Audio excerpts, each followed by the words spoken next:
Seja bem-vindo ao Seminário de Teologia e Vida Cristã Palavra da Vida. Você está em mais um curso de teologia cuja proposta é fazer alargar o seu conhecimento na área teológica, um curso descomplicado, contextualizado, provocativo, reflexivo e que faça sentido para a nossa vida cotidiana, porque entendemos que não só a construção conceitual da teologia, respeitando as correntes da teologia construída nesses quase 2000 anos, mas isso só não é suficiente. Nós pretendemos que a partir do entendimento bíblico, dos conceitos esclarecidos, nós possamos reproduzir isso em uma espiritualidade no nosso cotidiano e nas relações. A gente vai dar continuidade então, naquilo que nós paramos na aula passada. A gente falou sobre que o melhor método de ensino, é o discipulado pessoa a pessoa, criar esse vínculo relacional. Então, é a forma melhor, eu não digo nem melhor, é a única forma. É o que Jesus fez, o que ele propôs, o que a gente percebe que os apóstolos também, eles deram continuidade nessa questão do discipulado no envolvimento das vidas. É claro que havia as pregações, havia lá aquelas viagens missionárias de Paulo e tal, havia as igrejas como a comunidade local, mas isso tudo se dava a partir do relacionamento.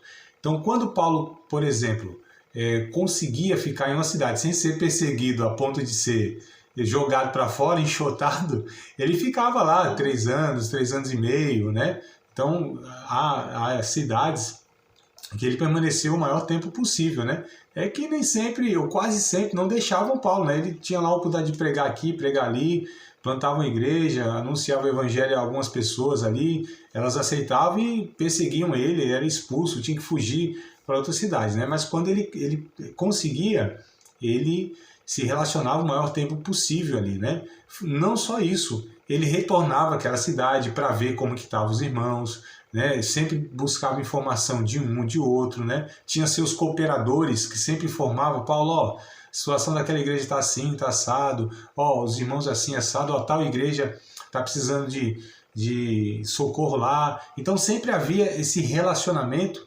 mesmo à distância, Isso então a gente percebe que é a característica, a identidade da igreja cristã, dos relacionamentos de discipulado que existia, era envolvimento mesmo, não era sentar lá numa salinha, passar 10, 13 lições, eita, glória a Deus, agora vai. Vamos lá, minha amada, agora eu fico mais animado aqui, vendo que está acordado aí de fato. Então assim, tinha esse relacionamento, tinha esse contato, esse convívio. E Paulo, inclusive, ele mostra no final das suas cartas, ele cita nome das pessoas, uma por uma, são mais assim dezenas, e ele cita nome, características dessas pessoas, fala da situação delas, Um está enfermo, o outro está assim, o outro está assado, esse já partiu para o Senhor e tal. Então ele é aquele que se envolve. Paulo, ele é o missionário, é o teólogo, mas ele é o pastor também. Essa característica de se relacionar com as pessoas, Ele não só é o pregador, é o teólogo, ele se envolve, ele tem sensibilidade humana, ele quer conhecer as pessoas, conhece a história das pessoas, ele interfere, ele intervém. Quando a gente pega, por exemplo, a carta a Filemão, ele intercede pelo Filemão, vai falar lá, pelo Filemão, não, desculpa, pelo Onésimo, Tendo que falar assim, Onésimo recebe e tal. Então, assim, ele interfere, ele se relaciona, ele é aquele que se aproxima das pessoas. Eu estou falando de Paulo para não falar de outros também,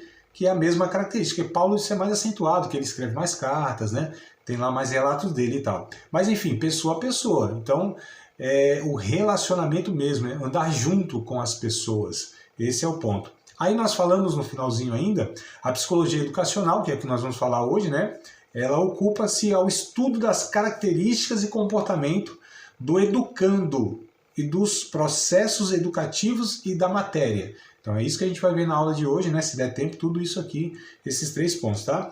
Aí eu coloquei aqui para a gente introduzir, para quem ensina, é indispensável conhecer não somente sua matéria, ou seja, o conteúdo, mas também seu campo de aplicação, que é a pessoa a ser ensinada, O semeador deve conhecer o terreno onde vai semear. e também como lançar a semente. E aí os pontos que nós vamos tratar é o seguinte: quem educa? Né? Eu vou responder, estou fazendo as perguntas, mas claro que eu vou responder depois. Quem educa? Como se educa? A quem educa? Por meio de que educa? E para que se educa? Então são esses 1, 2, 3, 4, 5 pontos, é o que nós vamos discutir aqui sobre a questão aqui da aula de hoje, tá? Só que, deixa eu definir duas coisas, dois termos, na verdade.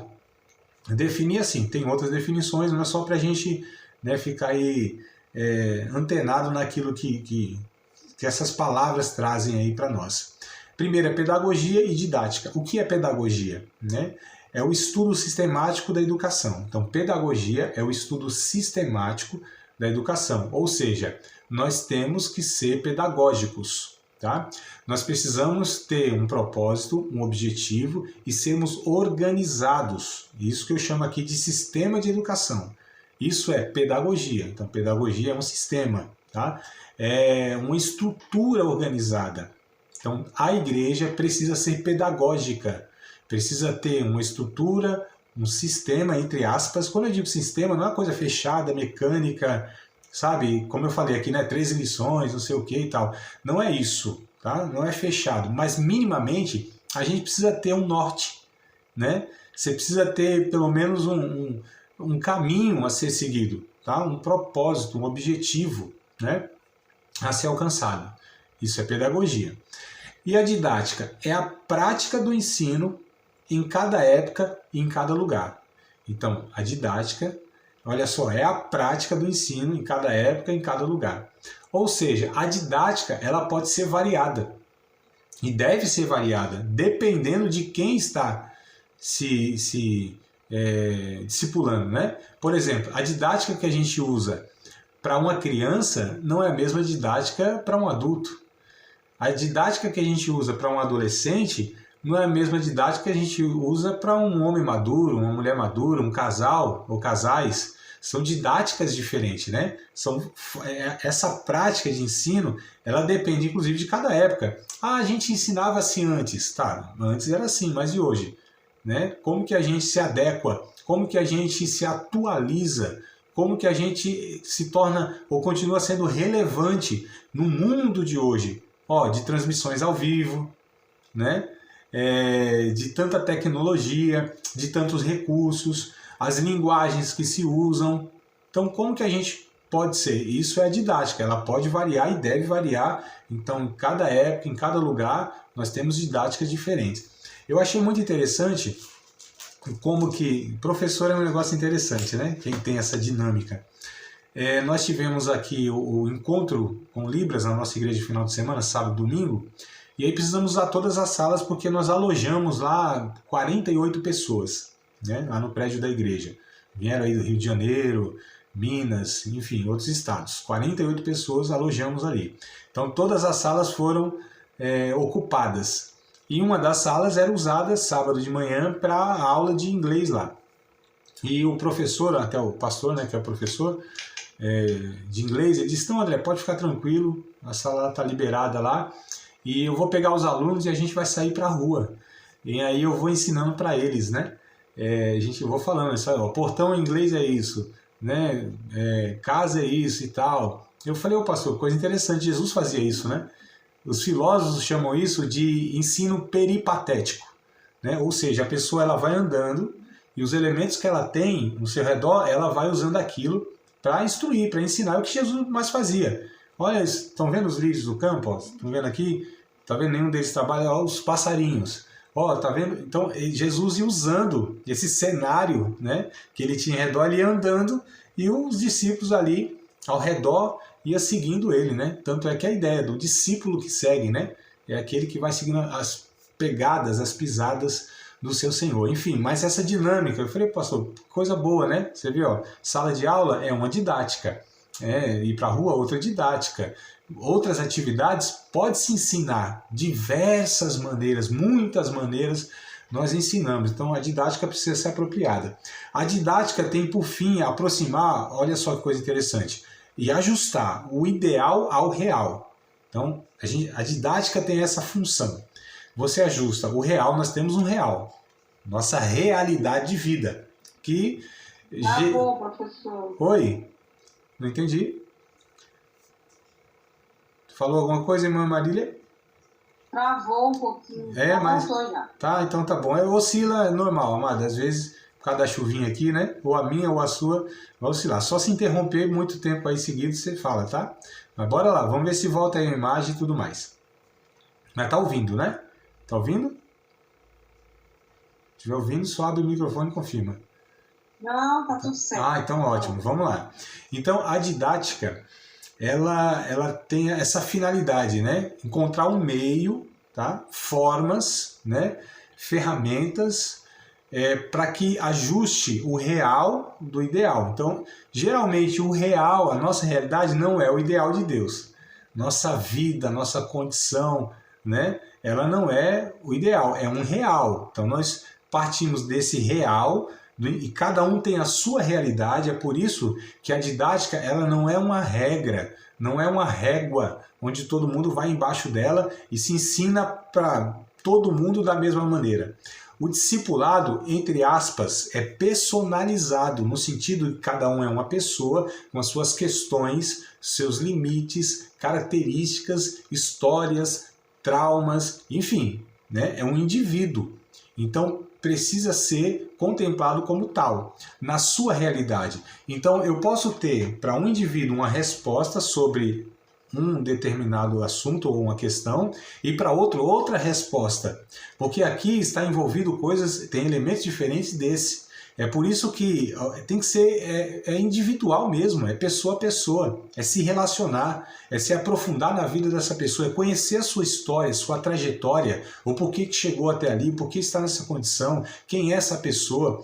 Então, assim, muitos não discipulam porque envolve muito tempo, dedicação, né? Envolve de fato esse relacionamento de aproximação e não tem previsão. Eu vou te discipular e 12 semanas está tudo certo. Não, pode ser uma caminhada de muito tempo, meses, anos talvez, quem é que sabe, né?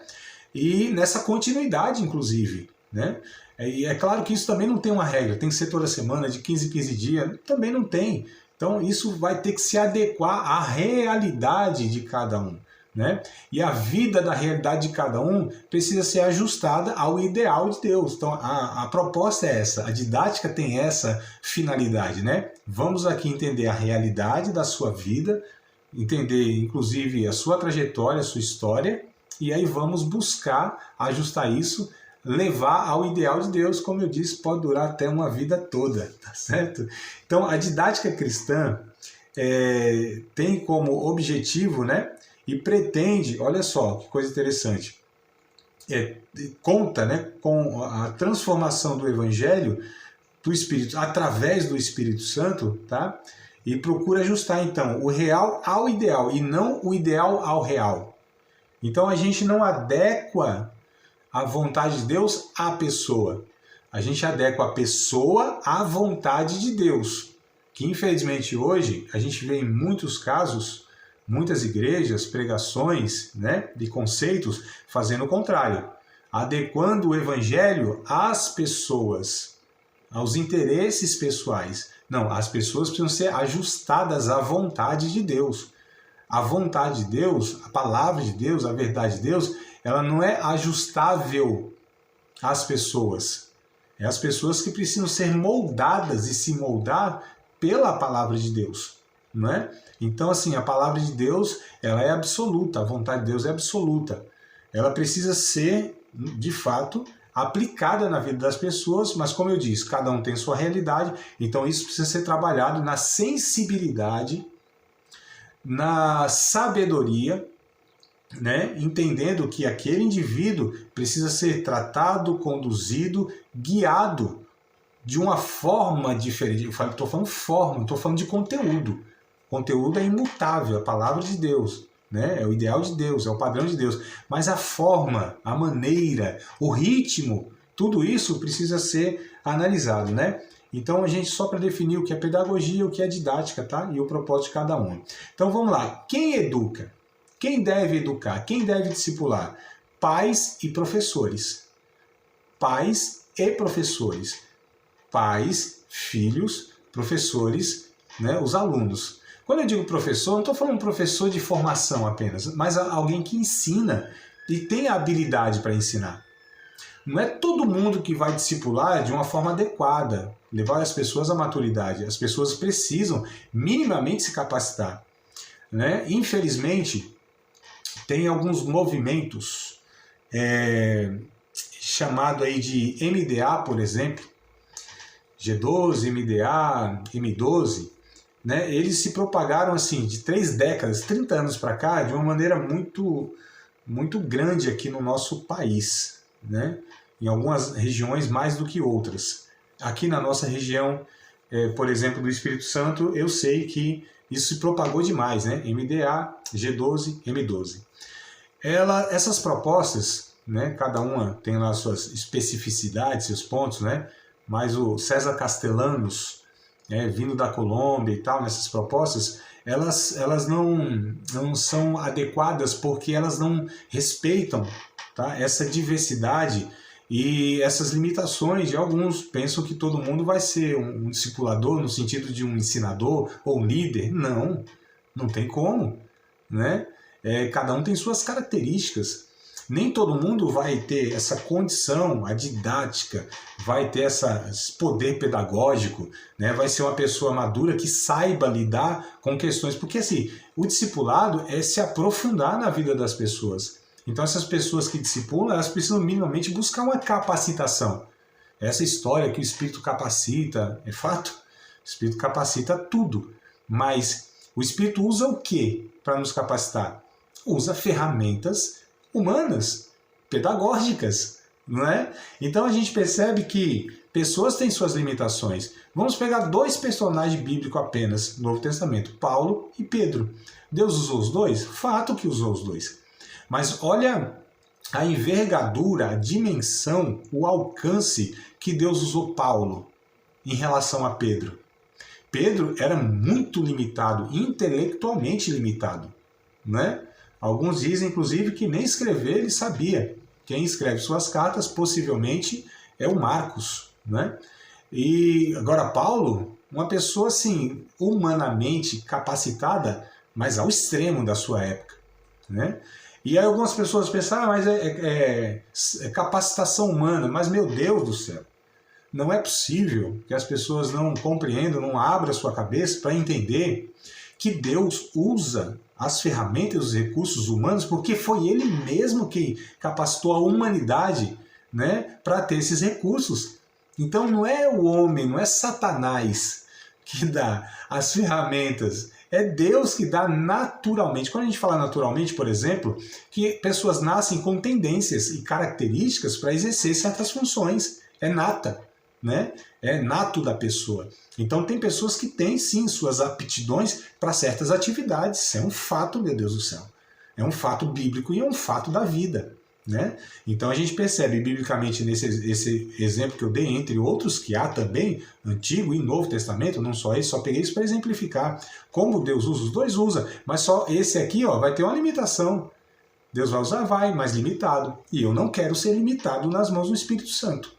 Eu quero buscar todas as ferramentas possíveis que eu consiga, que Deus me dê condição, recurso, energia, enfim, oportunidade para que eu possa ter. Então eu quero me preparar ao máximo para que o Espírito Santo em mim ache menos limitação para alcançar tantas quantas pessoas forem possíveis, não é? Então a gente percebe essa realidade. Quem educa?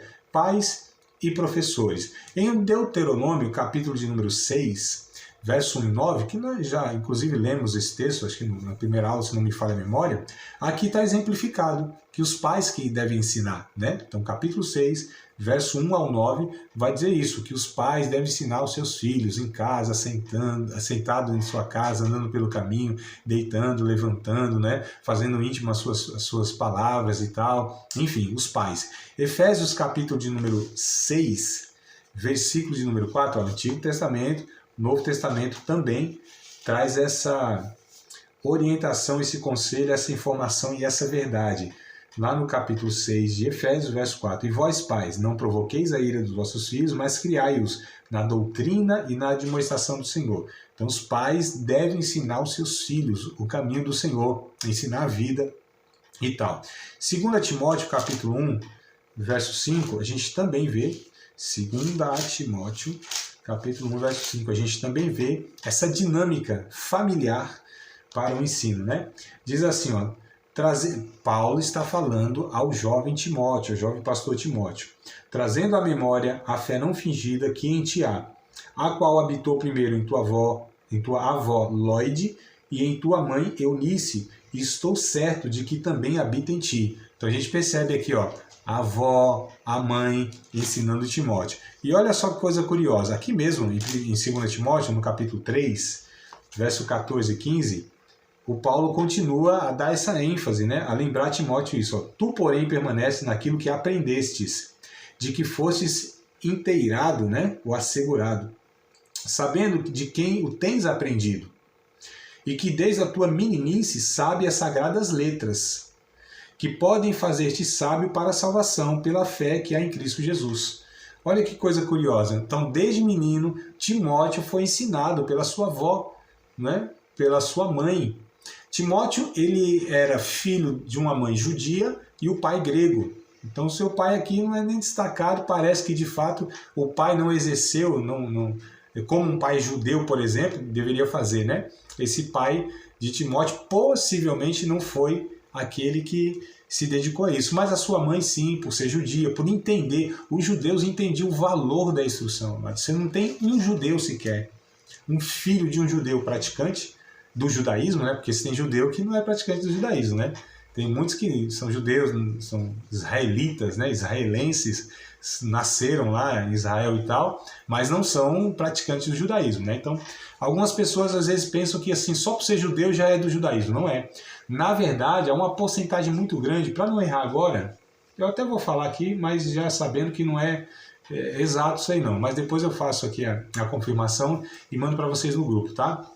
Mas é em torno assim, de mais de 50% dos israelitas, do povo de Israel, mais de 50% são ateus.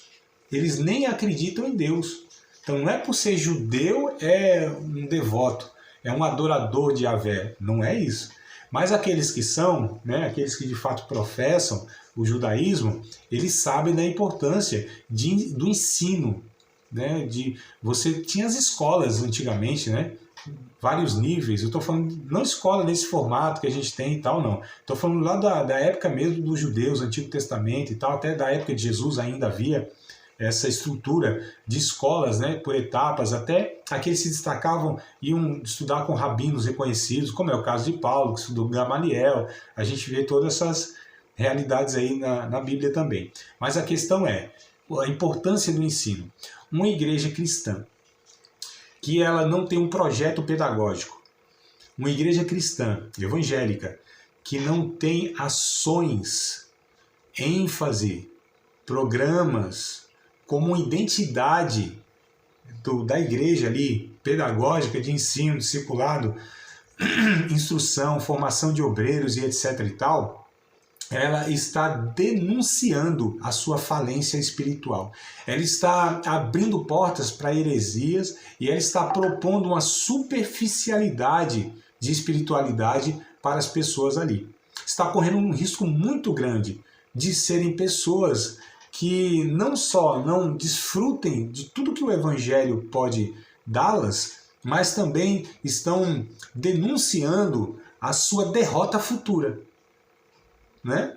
Então é muito preocupante igrejas que elas vão abolindo escola bíblica dominical, formação para obreiros, não gostam de palestras e pregações de cunho instrutivo, né, expositivo, não se atém à necessidade de estar abrangendo, alcançando crianças, adolescentes, jovens, casais, né, que tenha de fato esse programa.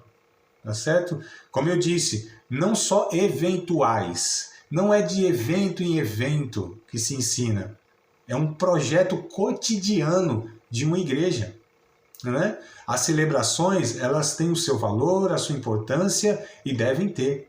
Mas quando as celebrações, né, os oba-oba, os retiros somente de final de ano e no ano todo não é feito nada, eventos como jantares esporádicos, que não são resultado de um trabalho contínuo, e louvorzões, e sabe, coisas que são assim, esporádicas mesmo.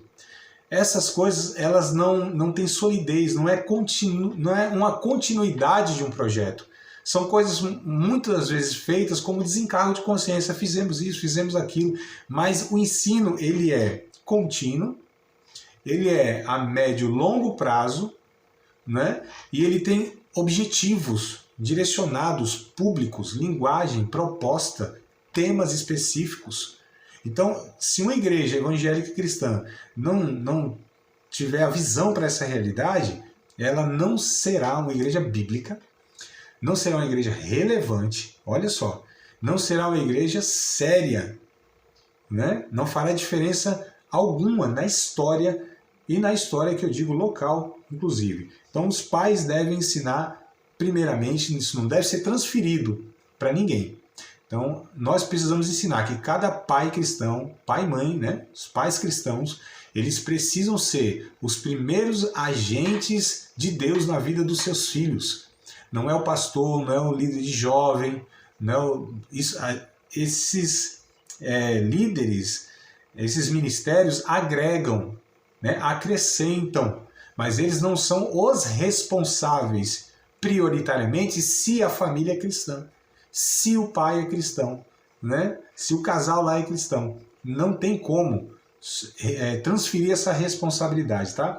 Então pais ensinam e os professores ensinam. Atos dos Apóstolos, capítulo de número 13, versículo de número 1, na igreja primitiva lá, a primeira igreja lá que na história, né, do Novo Testamento aqui, aquela igreja inicial, a gente percebe que havia nessa igreja, havia nela ensinadores, pessoas específicas, ministério específico, que Paulo vai chamar lá em Efésios capítulo 4, verso 11, de mestres. Tá? Então pouco nós vemos, né, esse ministério de mestre, né, de ensinador, aquele que é reconhecido como a referência de um ensinador na igreja. A gente tem o evangelista, a gente tem um apóstolo, a gente tem um profeta, a gente tem um pastor, mas e o mestre? E o ensinador? Você não vê esse ministério, né? Mas talvez não gostem muito dele, talvez não seja muito apreciado, porque a proposta é essa.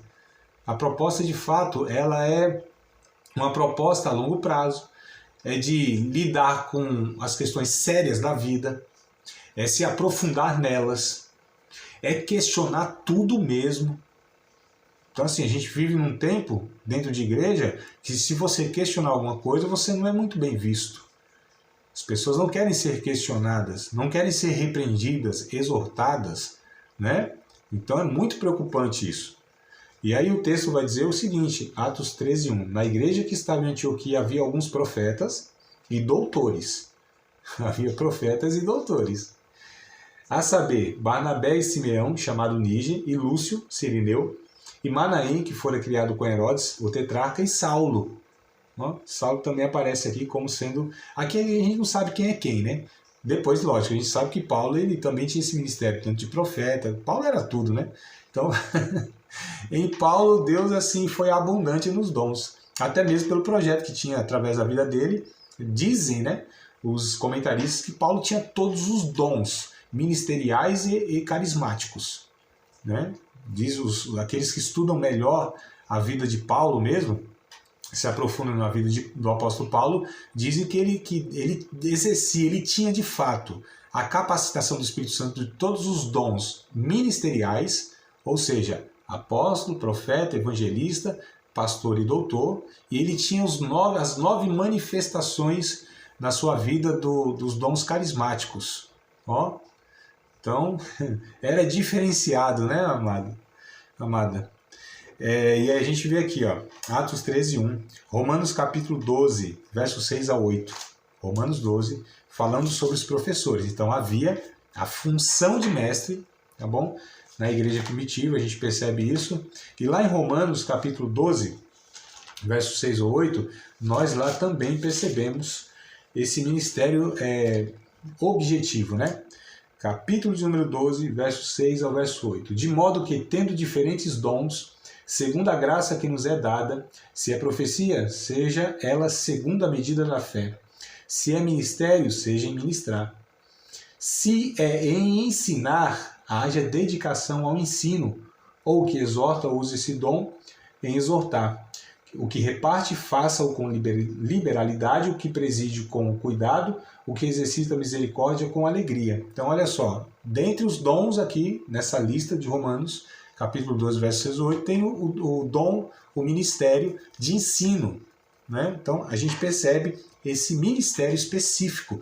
Nas igrejas, há necessidade de ter profeta, mas também de ter um ensinador. Um sem o outro vai ficar incompleto, não é? Os profetas são bem queridos hoje em dia na igreja evangélica do Brasil. Só que também os profetas que a gente vê por aí, né? Profetiza bênção, vitória, porta aberta, chave de não sei o quê. Aí são queridos. Profetas que traziam mesmo a mensagem de denúncia, esses aí parece que são muito convidados não para os eventos. Agora a igreja brasileira não quer ser ensinada. Ela não suporta o ensino bíblico. Ela não deseja o ensino bíblico. A quem interessa a ignorância? Eu fiz essa pergunta há umas aulas atrás. A quem interessa a ignorância do povo de Deus? A líderes manipuladores, abusadores, a líderes que não estão dispostos a serem provocados no sentido de que eles vão ser questionados. Então esses líderes não interessam, né? Aliás, todo líder, seja ele religioso ou não, quando ele tem essas características, ele quer mesmo a ignorância do povo, porque ele mesmo fica até por cima, né? Como um superior, como o guru, como aquele que parece que tem alguma coisa a mais de Deus, sabe? Então, assim, não entender o seu chamado, né? Há uma responsabilidade de cristãos mais maduros a ensinar os menos maduros. Então, há uma responsabilidade. Em Gálatas, capítulo 6, verso 1 e 2, Gálatas, capítulo 6, versículo 1 e 2, o apóstolo Paulo, ele vai abordar isso. Ó. Irmãos, se algum homem chegar a ser surpreendido em alguma ofensa, vós que sois espirituais, encaminhai o tal com espírito de mansidão, olhando por ti mesmo, para que não sejas também tentado. Verso de número 2, vai dizer o seguinte: levai as cargas uns dos outros e assim cumprireis a lei de Cristo. A palavra encaminhai o tal aqui, né, no verso de número 1, é como se fosse a ideia de um pescador que ele lançou a rede, né, no mar lá, e puxou, ela veio danificada, né? Porque se não puxa só vem peixe, né? Daquele tempo já não vinha só peixe não, vinha tudo quanto é coisa. E aí essa rede fica danificada. Então encaminhar aqui é como se esse pescador estivesse consertando, reparando, né, a rede lá que estava danificada. Então encaminhar o tal. A ideia de que o ensino ou ensinador é aquele que trata, é aquele que corrige, é aquele que ajuda essa pessoa a reconstruir a sua vida naquilo que foi danificado. Então esse é o ponto aqui, encaminhar o tal. E aí precisa ser mais maduro, né? Não tem como ensinador ser um neófito. Uma pessoa imatura no evangelho, imatura na vida, não tem como. Tem que ser um mais maduro e tem que ser maduro o suficiente para entender as realidades da vida. Por isso que o MDA ele é inapropriado, porque diz que todo mundo pode ser um discipulador nesse sentido. Não pode, amados. São os mais maduros. Hoje nós temos, na nossa educação, estou falando já não no âmbito religioso, mas a nossa educação, já a figura do professor não mais como um professor, mas como um igual ao aluno. E não é. Se o professor não for um superior ao aluno, não tem nem sentido ele estar ali ensinando o quê? Se o aluno se sente um superior, e a gente não está falando de uma questão hierárquica, sabe, onde um humilha, um oprime, não é isso. Mas você tem a figura de uma pessoa que se preparou e se prepara e vive exclusivamente para se preparar, para ensinar pessoas. É claro que essa pessoa deve ser reconhecida e tida como um professor. Por que não? Não há soberba nisso. Há uma prática né? No nosso caso, há um dom, um ministério, uma vocação, um exercício de alguém que foi chamado por Deus e se prepara diariamente e ao longo da sua vida para isso. E a gente não está falando aqui para ovacionar, para bajular, nada disso, mas reconhecido. Então nós precisamos ter essas pessoas que sejam estimuladas, reconhecidas, né, e que sejam entendidas como um dom de Deus para a igreja. E eu não estou falando isso porque é minha vocação. Nada disso. Eu não tenho essa vaidade, né? Não tem essa vaidade. Então a gente que ensina, por exemplo, foi chamado por Deus, a gente não deve ter essa vaidade. Não digo que não tem, né? Alguns têm, infelizmente. Mas a gente não deve ter essa vaidade. A gente ensina por senso de vocação, de chamado, né? Depois que faz, inclusive, é uma sensação de missão cumprida, bom demais. A gente tem a generosidade intelectual, a gente reparte mesmo tudo que a gente vai aprendendo, sem reserva, sem guardar nada para uma hora especial. A gente prega na esquina para uma pessoa, ali buscando na memória, no coração, pedindo a Deus que nos use ali e que nos traga clareza numa conversa simples. E a gente quer fazer isso, a gente quer ajudar alguém. Então não são por essas vaidades, mas essas pessoas elas precisam ser reconhecidas e as igrejas precisam investir para que haja ensinadores e para que haja esse ministério, né? Então é responsabilidade de cristãos mais maduros ensinar os menos maduros. Aqui em 1 Coríntios capítulo 12, verso 25 e 26, nós também vemos essa realidade. 1 Coríntios capítulo 12, verso 25 e 26. Bora lá que eu também estou procurando aqui, né? Verso 25 e 26 de 1 Coríntios 12. Para que não haja divisão no corpo, mas antes tenham membros igual cuidado uns dos outros. De maneira que, se um membro padece... Opa, calma aí que eu misturei as bolas aqui. 1 Coríntios, é isso mesmo, capítulo 12, versículo 25 e 26. Pensei que estava errado aqui, é que a versão acho que é diferente que está na minha memória, né? Vamos começar de novo. Verso 25 do capítulo 12 de 1 Coríntios. Para que não haja divisão no corpo, mas antes tenham os membros igual cuidado uns dos outros. De maneira que, se um membro padece, todos os membros padecem com ele. E se um membro é honrado, todos os membros se regozijam com ele. Então a gente percebe que há essa necessidade aqui de ensino, de compartilhar. Colossenses, melhor dizendo, capítulo 3, verso 16. Colossenses, capítulo 3, versículo de número 16. O apóstolo Paulo ainda, perceba, parece que tudo que é livro que a gente abre aqui é Paulo que escreveu, né? Por enquanto está sendo. Colossenses capítulo 3, versículo 16. A palavra de Cristo habite em vós abundantemente em toda a sabedoria, ensinando-vos e admoestando-vos uns aos outros, com salmos, hinos e cânticos espirituais, cantando ao Senhor com graça no vosso coração. Então, essa ideia de que nós precisamos ensinar uns aos outros. Aí pode estar pensando assim, André, mas você não está caindo em contradição? Porque você disse que não é qualquer um que pode ensinar. E agora você leu em Colossenses 3,16 que devemos ensinar uns aos outros. Aqui, as limitações. Nós devemos ensinar uns aos outros? Sim, porque todos nós temos alguma coisa para ensinar uns para os outros. E todos nós, nesse contexto cristão, nós chegamos antes, né, e temos uma maturidade diferente de outro. Então nós temos essa condição. Porém, há alguns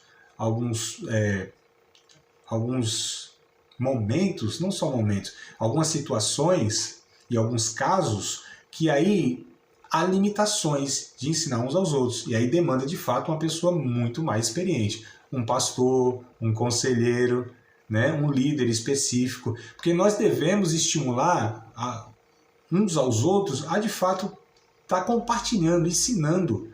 Só que a gente sabe que há limitações, né? Então tem gente, por exemplo, que está na igreja há muito tempo, muitos anos, mas eles não têm essa vocação, não têm essa pegada, por assim dizer, né? Não tem essa identidade, não se dedica tanto ao ensino a ponto de estar discipulando e aconselhando em questões complexas, difíceis, né? Então a gente sabe que há essas diferenciações. Todos podem, devem ensinar em alguma medida? Claro que sim. Nós temos algo a compartilhar. Só que a gente sabe que quando chegam algumas questões mais complexas e profundas, aí a maioria das pessoas elas são limitadas. É por isso que nós temos os líderes mais experientes, os conselheiros mais experientes, obreiros mais experientes, pastores, ensinadores e etc e tal, né?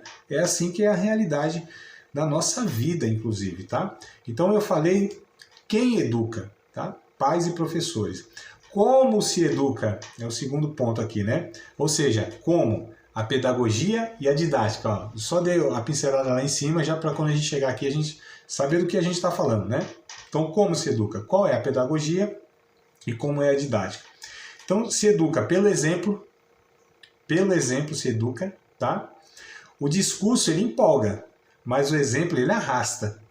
O João capítulo 13, verso 1 ao 17, né, eu vou narrar aqui para não ler todo o texto para a gente ganhar tempo, mas João capítulo 13, verso 1 ao 17, vale a leitura, tá? Não vou falar vale a pena a leitura, não tem pena, né? Que olha a pena que tem de ler o texto bíblico.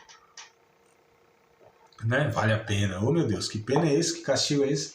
Então vale a leitura do capítulo 13 de João, verso 1 ao 17. Jesus... Oi? 13, o número da sorte. Para nós é sorte. 13. Capítulo 13 do Evangelho segundo João, verso 1 ao 17, né? Texto ali completinho. Jesus, ele pega uma bacia, né? Cinge os seus lombos lá, levanta lá sua túnica para ter mobilidade, né? Vai ajoelhar, vai fazer alguma atividade, então levanta a túnica, né? A gente precisa lembrar que as vestes do judeu, portanto, a de Jesus, eram aqueles vestidos longos, né? Então eram os vestidões e tal. Ai, meu Deus do céu. É que a gente às vezes se prende a cada coisa, né? Senão o vestido do homem é uma, a roupa do homem é uma, da mulher é outra. Aí pega lá o Antigo Testamento e tal. Bobagem. Isso não é bobagem em si, mas é coisa cultural. A gente não se prende isso como doutrina, né? E a gente pega Jesus, por exemplo... Hã? Esse fim de semana eu passei por isso com a assembleiana. Eita, Um parente minha, bem pentecostal. Eu falei, mas vem cá, Jesus usava vestido na cultura dele, e aí? Seu marido tem que usar vestido? Não? Jesus, se ele entrasse na nossa igreja, cabeludo, barbudo, com vestidão daquele, jamais eu ia dar... Hã? Aí ela parou a conversa ali, mudou de assunto. Não, Jesus não teria microfone nunca nas nossas igrejas, né? Cabeludo, barbudo e com vestido, meu Deus do céu, aquela túnica zona, não ia nunca. Mas vamos lá. Então, só para a gente entender, inclusive, né? A educação, quem educa precisa ter, ó, tá vendo? Uma mente expandida, né? Precisa ser maduro.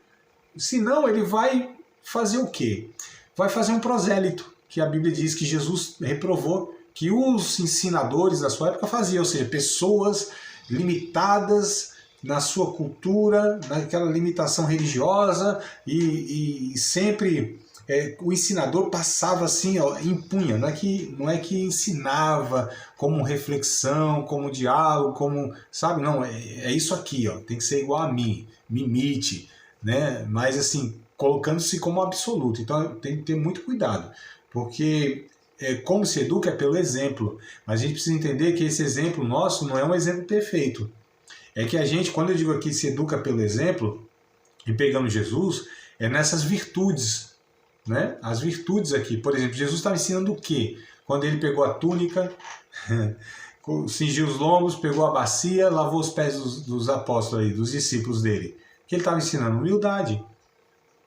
Então, não foi só o discurso, foi o exemplo. E ele disse no texto, né? Eu dei o exemplo para vocês. Então, se vocês me chamam mestre e senhor, fazem bem, eu sou mesmo. E aí fica até a dica, né, para as pessoas que ensinam, pastores, líderes, a humildade. Porque tem uns aí que, pelo amor de Deus, o discurso é bom, o discurso empolga, o discurso arranca aplauso, né? O discurso assim, as pessoas, nossa, que sabedoria, mas o exemplo não contribui. Fala muito bem de humildade, mas não é humilde. Fala de virtudes do Evangelho, mas você percebe lá que a pessoa ela não traduz, ela não é um resultado, sabe, do poder do Evangelho, a graça de Deus na vida dela, igualando ela como um pecador. Eu fico muito preocupado em pastores, pregadores, professores, pessoas de destaque, né, que estão sempre nessa atividade de instruir, de ensinar, sabe, que eles se coloquem como... Eles não corrijam, porque as pessoas têm essa tendência. É nós que devemos corrigir. Fala, opa, não, calma aí. Eu não tenho diferença nenhuma sua. Meu casamento não é blindado. Eu não sou uma pessoa que tenho fé toda hora. Eu não venço todas as batalhas. Eu tenho pecados na minha vida também, que eu estou diariamente buscando a graça de Deus. Ou seja, a gente precisa se colocar como nós somos. Senão a gente vende uma mentira e vai gerando uma soberba dentro de nós, e a gente estimula e não corrige as pessoas quando elas olham para nós e projetam em nós coisas que nós não somos. Né? Então é muito preocupante quando a gente vê esses líderes aí, como eu disse, pessoas em destaque, que estão com o microfone na mão, sempre ali com holofote, né? Sempre levando os louros, né? Sempre levando os elogios. Nem todos sabem lidar com ele. Não há problema em elogiar, né, alguém. O problema é essa pessoa que não sabe lidar com o elogio. Então você tem os extremos, né? Tem as pessoas que não sabem lidar com o elogio no sentido que elas acham que são pessoas superiores. E outras falam, não aceitam nenhum elogio, não reconhecendo nada. Então você precisa ter um equilíbrio, nem um extremo nem outro, né? Então os elogios, a gente sabe que eles todos devem ser direcionados para Cristo. É a graça de Deus. E por outro lado, eu preciso ser grato, né? A pessoa que está me dando elogio, sendo educado, meu irmão, Deus te abençoe, obrigado. Isso aqui para mim é um estímulo, é uma injeção de ânimo. Quando alguém chega para mim e fala, professor, poxa, o que você ensinou lá, ó, sabe, me abriu a mente, me deu uma qualidade de vida espiritual melhor e tal. Eu falo, glória a Deus, graças a Deus, obrigado, meu irmão. Obrigado pelo retorno. Glória a Deus, a gente está aqui suando, a gente está aqui buscando a Deus, né? E tal. É bom de vez em quando a gente receber um retorno que vê o fruto, né, do nosso trabalho. E a gente precisa lidar isso adequadamente, né? Então, ó, eu não vou me soberbecer. Eu vou ser grato a Deus por Ele estar por meio da minha vida, pela sua graça e misericórdia, alcançando as pessoas. Glória a Deus, não é por mim, né? É apesar de mim. Mas isso é bom. Se recebido adequadamente no coração, isso na verdade não é ruim, né? O elogio de alguém, esse retorno e tal, é preciso lidar com isso de uma forma adequada. E aí Jesus, ele faz isso, ele dá o exemplo. Né? Ele não só tem o discurso perfeito, ele tem a prática perfeita. Né? Então, como se educa, como se ensina, como se discipula? Pelo exemplo, né? Pela vida. E também por instrução. Então uma coisa não exclui a outra. Quando a gente lê Marcos, capítulo 6, verso 7, Marcos, capítulo 6, vamos ver lá esse texto, verso 7 ao 13, né? Deixa eu ver se eu pego aqui rapidinho. Capítulo 6, versículo 7, isso mesmo, ao 13. Chamou a si os 12 e começou a enviá-los de 2 a 2, e deu-lhes poder sobre os espíritos imundos. Verso 8. E ordenou... Opa, calma aí, eu pulei o 6. O 6 que era o destaque aqui maior. Então, Marcos capítulo 6, versos 6 ao 13. E estava admirado da incredulidade deles, e percorreu as aldeias vizinhas ensinando. Chamou a si os 12 e começou a enviá-los de 2 a 2, e deu-lhes poder sobre os espíritos imundos, e ordenou-lhes que nada tomassem para o caminho, senão um bordão, nem alforje, nem pão, nem dinheiro no cinto, mas que calçasse sandálias e que não vestisse 2 túnicas. E dizia-lhes, na casa em que entrardes, ficai nela até partis dali. E quando alguns vos não receber, nem ouvirem saindo dali, sacudi o pó, e se estiver debaixo dos vossos pés, em testemunho contra eles. Em verdade vos digo que haverá mais tolerância no dia do juízo para Sodoma e Gomorra do que para aquelas cidades. E saindo eles pregando ao povo que se arrependesse, expulsaram muitos demônios, né, verso 13, e ungiam muitos enfermos com óleo e os curava. Então a gente percebe aqui que Jesus começa ensinando, e o ensino de Jesus aqui é isso, enfiando seus discípulos e instruindo, dando instrução. Então a gente vê essa marca na vida de Jesus. O capítulo de Atos, né, capítulo 1 e capítulo 2, é a mesma coisa. Jesus começa a ensinar. Isso a gente está falando depois da ressurreição, morte e ressurreição. Então assim, Jesus começa o seu ministério, ao longo do seu ministério é marcado pelo ensino. Jesus, ele tem um ministério baseado em instrução, em conselho, em ensino. Ele percorria as cidades ensinando, instruindo. Ele morre e ressuscita, capítulo 1 e capítulo 2 de Atos, capítulo 1 ali mais especificamente, né? Olha só, vamos ler o capítulo 1 e verso 2 de Atos, só para exemplificar aqui também. Capítulo 1, isso aqui a gente está falando depois da morte e ressurreição, hein? Só para não falar, não, foi só lá, não, foi em todo o ministério de Jesus, desde sempre. Ó, verso de número 2 do capítulo 1 de Atos. Até o dia em que foi recebido, aliás, do 1, né? Fiz o primeiro tratado ao Teófilo, acerca de tudo que Jesus começou não só a fazer, mas a ensinar. Veja só. Até o dia em que foi recebido em cima, depois de ter dado mandamentos pelo Espírito Santo aos apóstolos que escolhera. Então, até o último dia, Jesus, ele não só fazia, mas ele ensinava. Ele explicava o que ele fazia. Ele não só fazia, você teve que fazer também. Não era apenas o exemplo, era junto, era com o discurso. Não era só o discurso sem o exemplo e não era só o exemplo sem o discurso. O feito sem explicar por que estava fazendo. Então, o que Jesus queria é que as pessoas o seguissem com entendimento, sabendo quem ele era e o porquê ele estava vivendo, fazendo e falando daquela forma. Ou fazendo, né? Realizando daquela forma. Então a gente percebe esse conjunto, nessa unidade do ensino e o exemplo e o ensino. Faço e explico, explico e também faço, tá? Então, quem educa, como se educa, a quem educa? O terceiro ponto aqui, a quem educa? Educa-se a crianças, né? E novos convertidos. Educa-se noivos, educa-se casais, educa-se obreiros. Então, todos devem ser instruídos. Como eu falei, tem temas, tem direções específicas, tem linguagem, tem conselho específico para cada um. Criança precisa se ensinar. As nossas crianças precisam aprender não só a comer de boca fechada, não só falar obrigado, dá licença, né, bom dia, essas coisas não. Nessa educação social, isso também deve ser feito. Deve se educar em todos os âmbitos, né? Porque filho de crente mal educado é um mau testemunho, Então deve se educar também, né? Socialmente falando. Mas muito mais se educar a questão da palavra de Deus. Não é possível que os nossos filhos eles vão chegar a 12, 14 anos sem conhecer a base bíblica, a base da nossa fé, que é a Bíblia, melhor dizendo.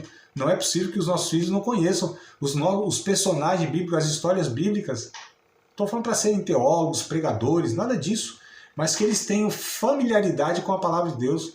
Lembra lá do começo da aula, lá, Deuteronômio capítulo 6? Ensinando em casa, deitando, levantando. Esses nossos meninos devem conhecer a palavra de Deus. Nossos filhos devem conhecer por nós a palavra de Deus. Então as crianças devem ser ensinadas. Os novos convertidos devem ser ensinados logo que chegar na fé. Chegou na fé, tem que ser instruído, ensinado como um projeto para a sua vida, né? Então, aí, essa que é a questão do MDA, enfim, dessas propostas aí. Você pega, às vezes, um novo convertido, uma pessoa que, às vezes, tem até uma característica de ensinador, mas precisa ser amadurecido, nem ele sabe, nem tem a base e a noção. Como vai ensinar daquilo que a gente não sabe, pelo amor de Deus, não é? Então, noivos, instrução pré-nupcial, nós precisamos ter dentro das nossas igrejas. Instrução pré-nupcial. É preciso pegar esses meninos que vão casar e instruí-los. Eu não estou falando de 2, 3 vezes, 2, 3 semanas, 2, 3 meses antes do casamento. Eu estou falando de uma forma objetiva, sabe? Vai casar quando? Ano que vem. Então tá bom, 12 meses aqui nós vamos falar então sobre o casamento para vocês, tá? E eu só estou dando um exemplo, não dizendo que é isso, tem que ser 12 meses. Não tem tempo, a gente não está definindo nada de tempo. Estou falando que tem que haver algo que seja consistente, sabe? Não só como desencargo de consciência. Que o que eu vejo, quando fazem alguma coisa, é de uma forma ineficaz, insuficiente, superficial, inadequada, sabe? Passa-se por cima de um monte de coisa. Ah, não, a gente já falou, a gente já instruiu. Não, não é assim, né? Então, a gente precisa se esforçar ao máximo, dedicar-se de uma forma adequada. Então, os noivos, falar da realidade do casamento. É claro que eles vão aprender somente na vivência, sim, mas o que pudermos instruir, o que a gente conseguir alcançar a cabeça desses noivos, né, podemos evitar algumas coisas nas suas vidas. Os casais, enquanto casamento já feito ali, precisa se ensinar. Também não é sabe, como eu disse aqui no começo da aula, né, um final de ano, um retiro para casais, ou apenas um jantar. Isso deve ser, assim, periodicamente. Também não vou estipular aqui, mas minimamente mensal, quinzenal, sei lá, né? Algum programa que a gente tenha objetivo para casais. E aí tem um mundo de temas para casamento. Um mundo, né? Criação de filhos, sexualidade, finanças, enfim, um monte de coisa para se ensinar. Tem tema e conteúdo aí pro resto da vida, né? Literalmente. Então, os casais obreiros. Outro ponto que é crítico nas nossas igrejas, não se forma obreiros e líderes com ética, sabe? Pessoas que tenham de fato noção e ferramentas mínimas para a liderança, pessoas que sejam aqueles que sejam uma referência, sabe, de sabedoria de Deus, de conselho de Deus. Não é só gente carismática e disposta. Ah, não, esse cara aqui é carismático, sabe, boa praça, assim e tal, né? Fala bem. Não, esse aqui está disposto, ele tem disponibilidade. Disposição e disponibilidade não são só isso, né? Isso tem que ter, são características também que um líder tem que ter, obreiros tem que ter. Mas precisam ser pessoas preparadas. O que diz Paulo a Timóteo, me parece, eu estou buscando na memória aqui, não anotei, mas eu acho que é 2 a Timóteo, capítulo 2, verso 15, né? Que o obreiro tem que ser preparado, né? Temos que nos apresentar como obreiros preparados, que manejam bem a palavra da verdade e não se envergonha. Então, aquele que tem a palavra como sendo uma ferramenta, e ele tem que ter habilidade para manusear essa ferramenta, né? Então, a gente precisa entender essas coisas aqui. Então, a quem se educa? Crianças, novos convertidos, noivos, casais e obreiros, tá? Faixa etária e gênero. Faixa etária e gênero. Como eu disse, a gente tem demandas diferentes. A gente vê, às vezes, alguns grupos na igreja misturado, né? Onde você tem jovens e jovens casais em um grupo só. Os temas e os interesses e os momentos de vida são diferentes. Aí você tem lá jovens casais, você tem lá jovens e anciãos, aí você tem adolescente no meio. Quer dizer, são interesses em fase de vida diferente. Então, faixa etária e gênero, porque também você reúne homens e tem temas que são específicos e diz respeito a homens, masculinidade, hombridade, etc. e tal. E tem assuntos que são pertinentes às mulheres, né? Então, você precisa contemplar grupos em gênero e faixa etária. A igreja precisa ter esse olhar, essa noção, né, de que você precisa ter ações específicas, porque reunir todo mundo num balaio só, como diz minha mãe, né? Todo mundo num balaio, todo mundo junto assim, e despeja a palavra de Deus, isso é o culto do domingo, né? Domingão é isso que a gente faz. No máximo, lá separa as crianças lá, e às vezes não é nenhuma coisa didática, não tem nenhuma pedagogia eficaz para as crianças, só põe elas lá, dependendo da idade, deixa só um caderno lá, uma caneta para elas fazer o risco lá e deixar os pais em paz lá para o culto, ou põe, né, se for maiorzinha lá, conta uma história lá que não tem nem pé nem cabeça, não tem sequência, não tem projeto, né? Cada semana, cada domingo é uma história que a criança nem lembra da passada, mas também essa de hoje não faz menção da passada e não tem projeto pedagógico nenhum, né, para as crianças, por exemplo. Então a gente precisa entender toda essa realidade para a gente ser, porque eu fico impressionado. Para tudo na sociedade, a gente entende que as coisas têm que ser organizadas, principalmente na educação, por exemplo. Tem que ser organizado, tem que ter tudo ali um projeto, né? Agora na igreja não, vai do jeito que der, ou que não dá. E ainda põe culpa não, né? Ainda diz que é o Espírito Santo que está soprando. Deixa o Espírito Santo falar. Oh, meu Deus do céu. Por meio de quem educa? Por meio de quem educa? Qual é a matéria e o conteúdo? Por meio de quem não, desculpa. Por meio de que educa? né? Por meio de que educa, ou é do que, né? Que eu coloquei de que eu sou pernambucano, eu falo desse jeito. Mas por quê? Por meio do que educa, ou seja, qual a matéria e qual o conteúdo. Nós temos a Bíblia para educar. Ela tem, assim, mais assunto suficiente. E tem temas específicos também.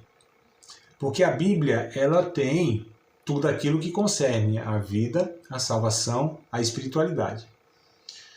Princípios e valores. A Bíblia não contempla, não fala, por exemplo, de como nós lidarmos, ou as questões, principalmente as atuais, que estão sendo mais afloradas, emocionais, por exemplo. Não se fala de emoções, não se fala de sexualidade, né? Temas específicos. A gente precisa ter a matéria, o conteúdo. A gente precisa contemplar a realidade do nosso tempo. Então os cristãos, eles lidam muito mal com política. Eles lidam muito mal, sabe, com ética na sociedade. Eles lidam muito mal com temas que fogem muitas vezes de doutrina bíblica, assim, né? Salvação, pecado e tal. Lidam muito mal. E nós precisamos ser instruídos na vida, para que a gente tenha a nossa vida cristã e que possamos ter resposta, inclusive, para esse mundo, que também está mais perdido que... Tem crente perdido, mas se tem crente perdido, o mundo está muito mais perdido ainda. Eu estou falando na realidade, né? Que os crentes são alguns crentes são meio alienados. Eles não sabem falar fora de uma linguagem de igrejeira. Não tem condição de bater um papo de meia hora com uma pessoa sem ser Bíblia. Não é possível, né? Sem citar texto bíblico. Então nós precisamos ser essas pessoas esclarecidas na vida. Nós precisamos instruir, inclusive. Eu estou assustado. Na região que eu estou aqui, de ver tantas pessoas com problemas emocionais dentro da igreja. É uma frequência enorme. Eu não estou dizendo que crente não pode passar por essas questões, não é isso. Mas eu estou dizendo que isso tá tão intenso. Mas o que me assusta não é ter essas pessoas ou essas realidades. Todos nós estamos sujeitos, somos seres humanos e é o processo. Só que não é feito nada para que isso seja evitado e nem corrigido. Porque tem duas ações, né? Tem aquilo que a gente age para evitar, se antecipa, e a gente fala, não, a igreja aqui não tem esse caso, mas se antecipa para que não haja. Ou para que se vier, você já está trabalhando nisso. E para corrigir também. A gente às vezes corrige.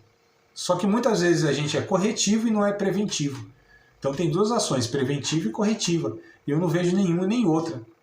Isso é muito preocupante.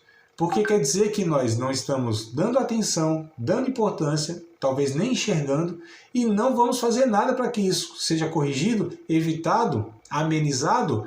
Então vai só se agravando e se multiplicando mais essas realidades no nosso meio.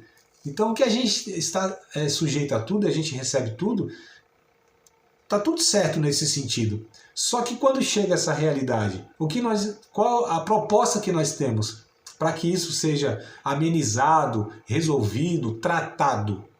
Isso é que a gente precisa pensar, temas específicos. Não só como, por exemplo, nós temos ações esporádicas, né? Agora vai chegar setembro, né? Setembro amarelo. Então a gente fala aí da questão do suicídio, depressão, por exemplo, né? Aí depois vem lá o outubro rosa. Outubro rosa, é isso mesmo? Né? Das mulheres? É isso, né, meu marido? Me ajuda aí. Aí vai falar de câncer de mama, cuidado da mulher, né? Tal, aquela coisa toda. Aí vem o novembro azul, o homem, cuidado com a próstata e tal, né? Cuida aí não sei o quê. E aí vem quer dizer, todo mês você tem lá no calendário alguma ação específica. Só que não é só em setembro, por exemplo, que as pessoas estão em depressão, cometem suicídio, é o ano todo. Né? E o cuidado da mulher e do homem tem que ser o ano todo. E o Maio Laranja, que foi a prevenção do abuso sexual das crianças e exploração, é o ano todo. Então calma aí, como desencargo de consciência, a gente pega essas datas, elas devem ser enfatizadas aquilo que já é feito ao longo do ano. É como, por exemplo, o retiro de casais. Você pega lá 50 casais lá, enfia 3 dias lá num lugar bom, bonito, palestra, Bíblia, orientação e tudo mais. Tá, 3 dias. E os 363 dias restantes do ano? Então, esse critério, para mim, vale para tudo, não é? Então, a gente precisa pensar nessa questão. Temas, matérias, conteúdo, temas específicos, tá? E a partir dos princípios bíblicos, é claro, né? Para que se educa? Para quê? Para quê? Qual é o objetivo? Qual é o propósito da educação? Fim último da educação cristã é formar o caráter de Cristo em cada um. Esse é o objetivo. Então, para que se educa? Essa educação é para quê? Para formar. O fim último da educação cristã é essa. É formar o caráter de Cristo em cada um. Tá? Esse é o propósito da educação cristã. Então, lá em Efésios capítulo 4, verso 11 ao 16, só vou dar a referência aqui, tá? Leia depois aí, logo depois da aula, ou sei lá em outro momento. Efésios capítulo 4, verso 11 ao verso 16. Paulo vai dizer lá, né, aqui bem rapidinho, vou só pincelar, mas o texto todo é completo, vai falar aqui os ministérios na igreja, apóstolo, profeta, evangelista, pastor e doutor, é dado por Jesus para uma finalidade, para que os cristãos cresçam, amadureçam, não sejam levados por ensinos falsos, para que eles possam estar crescendo em maturidade, em caráter cristão e vivam numa comunhão, sendo ajustados no corpo de Cristo. Tá? Esse é o resumo aí, de uma forma muito superficial, desse texto aqui, do Efésios 4, 11 ao 16. O outro, 2 Timóteo. 2 Timóteo, capítulo 3, verso 16 e 17. Eu acho que eu já li, né, esse texto aqui na aula aqui hoje, não? Parece que sim. Deixa eu ver aqui. Se eu li, a gente lê de novo. Se eu não li, nós lemos agora. Não li não. 2 Timóteo, capítulo 3, versos 16 e 17. Olha só. Toda a escritura divinamente inspirada é proveitosa para ensinar, para corrigir, redarguir, corrigir para instruir em justiça, para que o homem de Deus seja perfeito e perfeitamente instruído para toda boa obra. Ou seja, esse perfeito aqui, entenda maduro, tá? Seja maduro. A palavra aqui, teleios, no original, é o sentido de maduro. Perfeito, não de perfeição absoluta, isso não existe, né? Infelizmente, a gente não chega aí nesse ponto, não. Mas aqui, o perfeito que Paulo usa, inclusive nas suas cartas, e até Pedro também, fala-se de maturidade. Então, a finalidade última é para que possamos chegar à maturidade, sermos amadurecidos, né? A formação cristã, a educação cristã tem esse objetivo, formar o caráter de Cristo. O principal do Evangelho não é fazer com que as pessoas tenham experiências místicas, milagres, curas, né? Essa questão mais efusiva do Espírito. Isso faz parte e é secundário. Eu afirmo com todas as palavras sem medo de pecar e de errar. É secundário. Essas experiências, elas não são suficientes para moldar caráter, para transformar a consciência. Elas não são suficientes. Então a igreja que tem como ponto principal, como chamariz, como marketing, como pivô, mola mestra dos cultos ou do ministério, essas experiências, elas nunca vão levar as pessoas à maturidade. Serão sempre pessoas superficiais, imaturas, nunca crescerão na fé e sempre serão dependentes dessas experiências para se manterem na fé. Isso é uma realidade, amados. Tá? Nua e crua, é isso. Então, assim, a gente falou sobre quem educa, como se educa, a quem educa, por meio de que se educa e para que se educa. Acabou de participar de mais uma aula de um dos nossos cursos, Seminário de Teologia, Vida Cristã, Palavra da Vida. Espero que tenha te abençoado, não só alargado o seu conhecimento teológico, mas que tenha também atingido o teu coração para que você possa, a cada dia mais, reproduzir a vida de Deus nas suas relações cotidianas. Se você ainda não é aluno oficial de um dos nossos cursos, se inscreva aqui no contato que vai aparecer do WhatsApp. Também nos siga nas redes sociais, se inscreva no nosso canal, compartilhe à vontade e Deus